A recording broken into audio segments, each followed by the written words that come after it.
I zdravo, i evo nas u top 5 najjačih dinosaurusa na svijetu. Sad ću vam vratimo.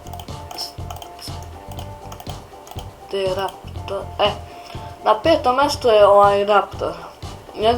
Njegovo isto je on jak dinosaurus. Znate zašto? Zato što napadaju u grupi. Mogu da pobede jedinku T-Rexa, od kad napadnu pojedu ga cijelog.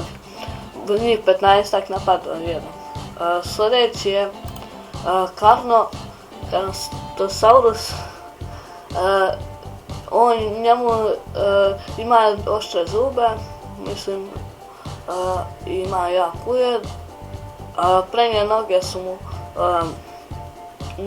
sitne i prsti su mu, mislim, šapa mu je, kako se već kaže.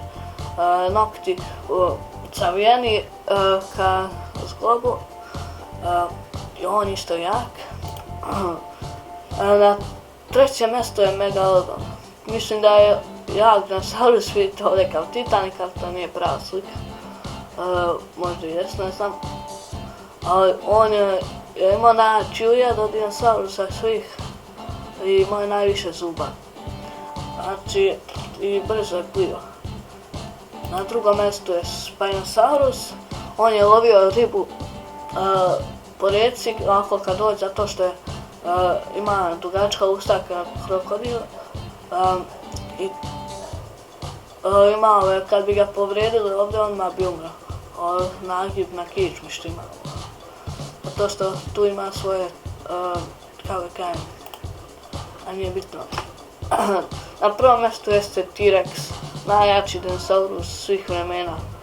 On imao jedan jači imao Megalodon, ali on imao jak ujed i nije najbrže trčao, brzo je trčao, ali je se najbolje borio svih dinosaurusa.